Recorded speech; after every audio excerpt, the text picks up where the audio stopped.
买鸡蛋时挑大的还是挑小的？认准4点，鸡蛋再便宜也不要买。大家好，我是美食多。鸡蛋是日常生活中常见且重要的食材，它不仅味道鲜美，营养价值还极高。鸡蛋富含优质蛋白质，这种蛋白质品质优良，容易被人体消化吸收，有助于身体组织的修复与生长，维持身体正常生理功能。此外，鸡蛋还含有多种维生素、矿物质、微量元素，能为人体提供全面的营养支持。而且鸡蛋能够增强饱腹感，减少其他食物的摄入，对控制体重有一定的帮助。正因为鸡蛋有诸多好处，很多人每天都会为自己和家人准备鸡蛋，来补充能量和营养。不过在购买鸡蛋时，如何挑选到优质鸡蛋，成为了大家关心的问题。比如面对大小不同的鸡蛋，究竟是大的好，还是小的好呢？今天就来和大家分享一些挑选鸡蛋的技巧，一起跟着视频来了解一下吧。我们先来看看，为什么鸡蛋会有大有小。在日常选购鸡蛋时，无论是在摊贩还是超市，很多人倾向于选择个头更大的鸡蛋。他们觉得大鸡蛋更加划算，因为同等质量下，个头大意味着蛋壳相对占比更少。同时还认为大鸡蛋营养更丰富，但实际上，鸡蛋大小与蛋黄大小、营养成分比例并无直接的关联。无论大小鸡蛋，基本营养成分如蛋白质、脂肪、维生素和矿物质等都较为相似。那么鸡蛋大小差异是如何产生的呢？这主要受鸡的品种、年龄、健康状况和产蛋周期等因素影响。年轻母鸡刚开始产蛋时，通常会生下较小的鸡蛋，这类鸡蛋也被称为初生蛋。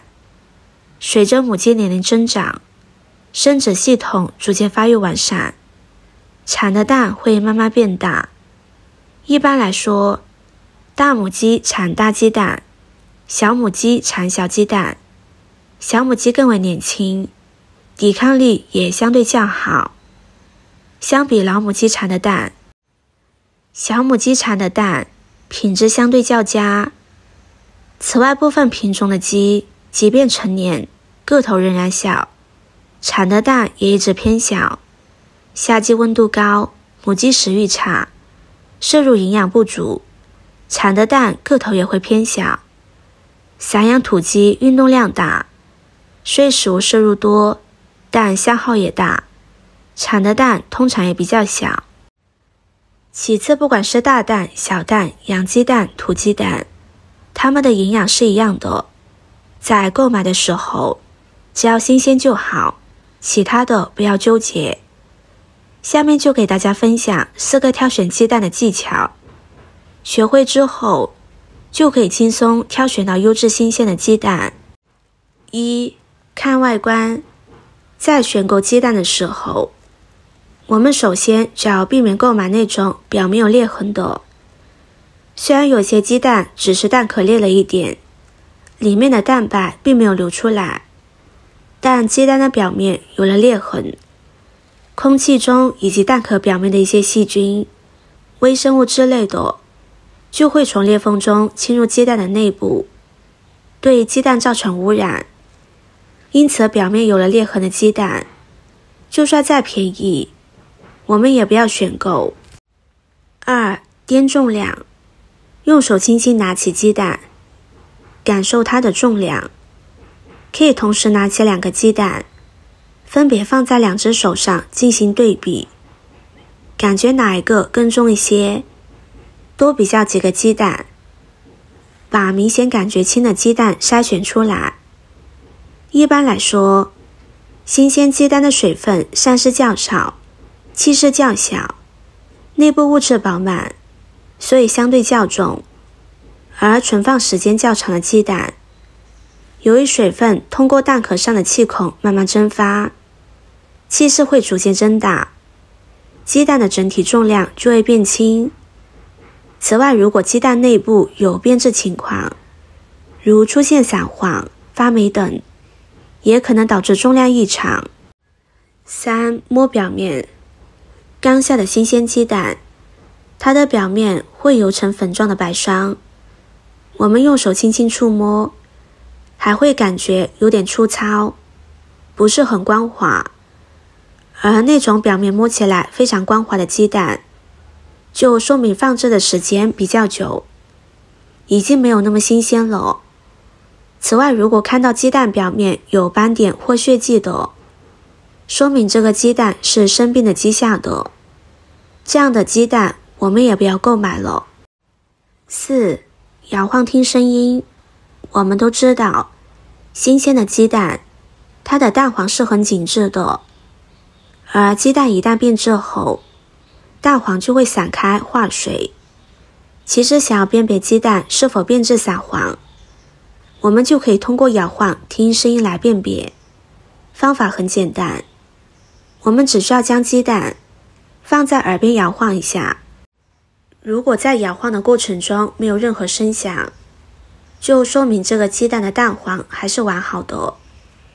相反，要是听到里面类似水撞击的声响，就表明里面的蛋黄已经散黄化水了，这样的鸡蛋就已经变质，我们不要选购。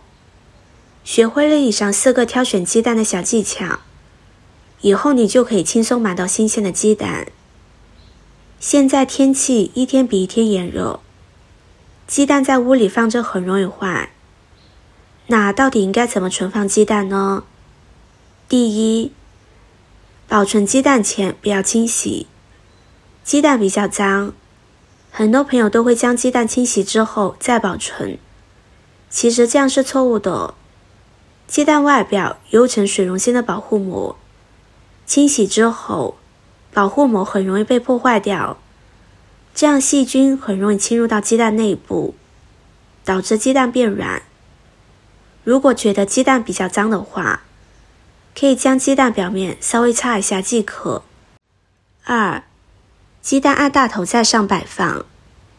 很多人把鸡蛋放冰箱，都是随意摆放的，横七竖八的，这样容易导致蛋黄不在中间，粘在蛋壳上，最后就坏掉了。鸡蛋的结构是大头有气势，朝上放置就能保证鸡蛋的正常呼吸，这样鸡蛋就能保持新鲜，不会坏掉。如果大头朝下，一旦气势破了，鸡蛋的机构就会被破坏，蛋黄就会破裂，导致鸡蛋变质。好了，今天的分享就到这里了。视频看到这里了，麻烦各位哥哥姐姐动动小手给我点个赞吧。点击我的头像，可以看到更多的精彩内容。我们下个视频见啦！